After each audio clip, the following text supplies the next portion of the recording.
ବର୍ତ୍ତମାନ ଅନଶନ ସ୍ଥଳରେ ଅଛନ୍ତି ଆମ ପ୍ରତିନିଧି ରମେଶ ରଥ। ଚାଲନ୍ତୁ ଜାଣିବା ତାଙ୍କଠାରୁ ତାଜା ସୂଚନା। ରମେଶ, ଗତକାଲିର ଘଟଣା ପରେ ଆଜି ଏମାନଙ୍କର କ'ଣ ସବୁ ରଣନୀତି ରହିଛି? हाँ विजयलक्ष्मी आज जो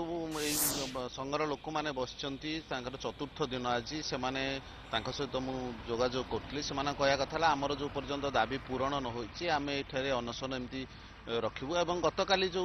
धस्ताधस्ती होता है किरोसिन नहीं आत्माहुति देवाई उद्यम करते पुलिस सहित ठेलाफेला होता है जारी जो 2 जन लोक वर्तमान 6 नंबर हस्पिटाल चिकित्सित होती कहवा कथा आमको जो पर्यंत उचित भाव थैथान करा जाए नहीं कारण एमानकर जमी जाइए घर द्वार जाइए जो मैंने कि गोटे टेम्परारी कैंप रे कोरापुट रे रहउछंती जोटा कि यथेष्ट नुहे तो से कहया कथा आमको सरकार एवं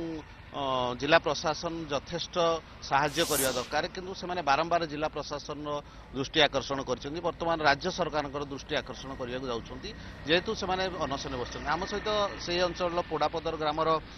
लिउ निशिका सरपंच अच्छा सहित कथा प्रकृत में समस्या कौन रही कहतु कौन प्रकृत में आपण मैंने जिला प्रशासन कहूँ आपण मानक फेरबार बर्तमान गाँव को फेरबार कौन असुविधा ना कि आपण मैंने फेरुना कौन समस्या रही तो निजर समस्या संपर्क में कहते किंतु आज से माने कौन तांकर रणनीति प्रस्तुत कर आज कहार दृष्टि आकर्षण करेंगे ना क्या भेटार सेमती किसी योजना आज रही कि हाँ आम बुझी नवा सीधा सड़क आपण जो अनशन बसी बर्तमान चतुर्थ दिन है काली जमी उद्यम कले आत्माहुति देवाई आप कौन आ रणनीति मुझे आत्माहुति देवु धन्यवाद ये थे प्रमोद बाबू जे कि आमको अधिक सूचना दूसरे रणनीति संपर्क में जो मैंने कि बंधुगाँ और नारायणपाटना ब्लॉक रू आसी चतुर्थ दिन अनशन बस